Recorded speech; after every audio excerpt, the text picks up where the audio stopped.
साथियों, नमो बुद्धाय। जय भीम।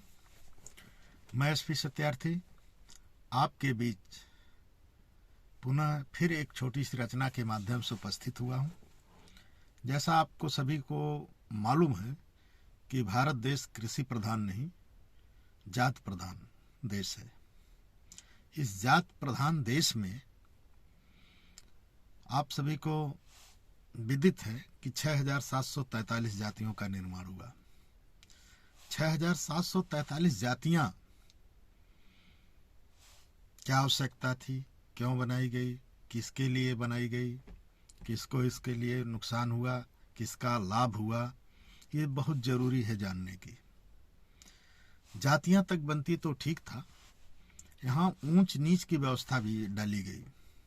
को उनसे ऊंच हैं, वो उनसे ऊंच हैं, वो उनसे ऊंच हैं, वो उनसे, मतलब वर्ण व्यवस्था जो 4 में बांटा गया, उसमें एक क्षत्रिय ब्राह्मण, दूसरा क्षत्रिय और तीसरा वैश्य और चौथा शूद्र, एक दूसरे से ऊंचा नीचा बताया गया।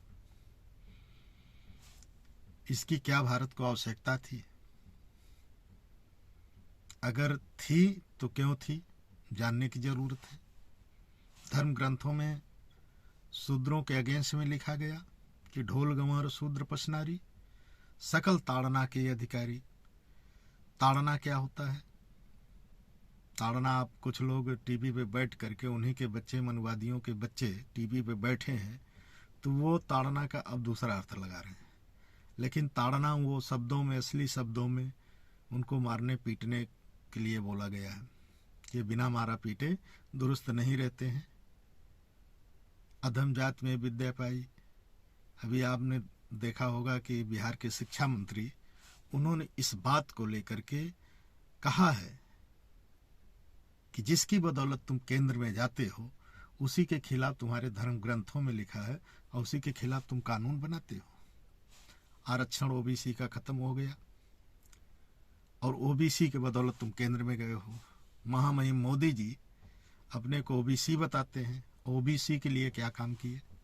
ये बहुत जरूरी क्वेश्चन करने की जरूरत है।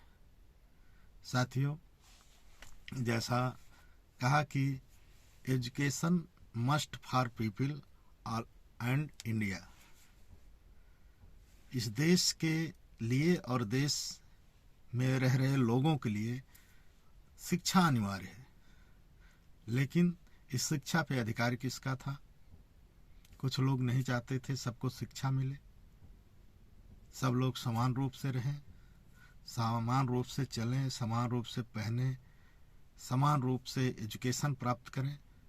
वो सोचते हैं कि कुछ लोगों के लिए एजुकेशन दी जाए, कुछ लोगों को रक्षा का काम दिया जाए, कुछ लोगों को बनिया का काम दिया जाए, व्यापार का, कुछ लोगों को जो जात के आधार पर सेवा का। इसीलिए हमारा देश गुलाम हुआ। पहले मुगलों का गुलाम हुआ, फिर बाद में अंग्रेजों का गुलाम हुआ।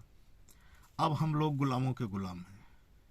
लेकिन धन्य है बाबा साहेब डॉक्टर BR अम्बेडकर, जिन्होंने संविधान लिख करके सबको समान रूप से समान दर्जा देने का काम किया। आज IAS, IPS, PCS अधिकारी, कर्मचारी, बिजनेस, व्यापार किसी भी जात के लोग कर लेते हैं।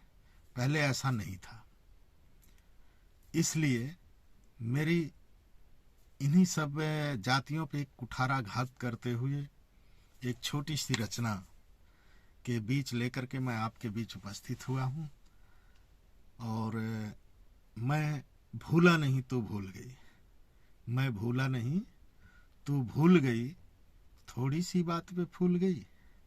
मैं भूला नहीं तू भूल गई, थोड़ी सी बात पे फूल गई। प्रेम किया समझाने को, प्रेम किया था समझाने को, जाति पात मिटाने को, जाति तोड़ना था मकसद। तू रिश्ता ही क्यों तोड़ गई, मैं भूला नहीं तो भूल गई, थोड़ी सी बात पे फूल गई। माना तू है ब्रह्मणी, माना तू है ब्रह्मणी, मेरा भी सुन ले विचार। मानवता पे प्रेम हुआ था, मेरा भी सुन ले विचार। मानवता पे प्रेम हुआ, किस मनु के कहने पे फूल गई। माना माना हाँ, मानवता पे प्रेम हुआ, किस मनु के कहने पे फूल गई, मैं भूला नहीं तू भूल गई, थोड़ी सी बात पे फूल गई। साथियों, जैसा आपको मालूम है कि ये रचना हमने अभी पूरी नहीं हुई है, पूरी जल्द ही कर लूँगा। इसको जो है, जो नारी है और शूद्र है और 4 वर्ण है, उसमें शूद्र और नारी को एक ही श्रेणी में रखा गया। फॉरवर्डों ने अपने औरतों के लिए भी उसी श्रेणी में रख दिया शूद्रों के। अब क्यों रखा? उनको भी अपनी नारियों को उन्होंने दास के रूप में सेवा का ही दर्जा दिया कि तुम सेवा ही कर सकती हो, संपत्ति की मालिक नहीं बन सकती हो, तुम एक वस्तु के समान हो, तुमको खरीदा और बेचा जा सकता है। लेकिन धन्य है संविधान बाबा साहेब का, जिन्होंने नारियों पे भी रोक लगाई, उनके एजुकेशन पे जोर दिया हिंदू कोड बिल के तहत। तो ऐसे महान विभूति जो भगवानों से ऊपर उठ करके, उनके आगे भगवान भी बेकार हैं। भगवानों ने ऐसा नहीं किया कि नारी और मुक्ति और यहाँ के शूद्रों को, यहाँ के मूल निवासियों को, सबको समान दर्जा दें। लेकिन बाबा साहेब अपनी किताब में जब लिखने का अवसर मिलता है, पहले बात तो उन्हें पढ़ने नहीं दिया जाता था, फिर बाद में उनको मिला तो उन्होंने लिख दिया कि सभी लोग समान हैं, समान रूप से पैदा हुए, जो समान रूप से मरते हैं उनको समान रूप से दर्जा मिलना चाहिए।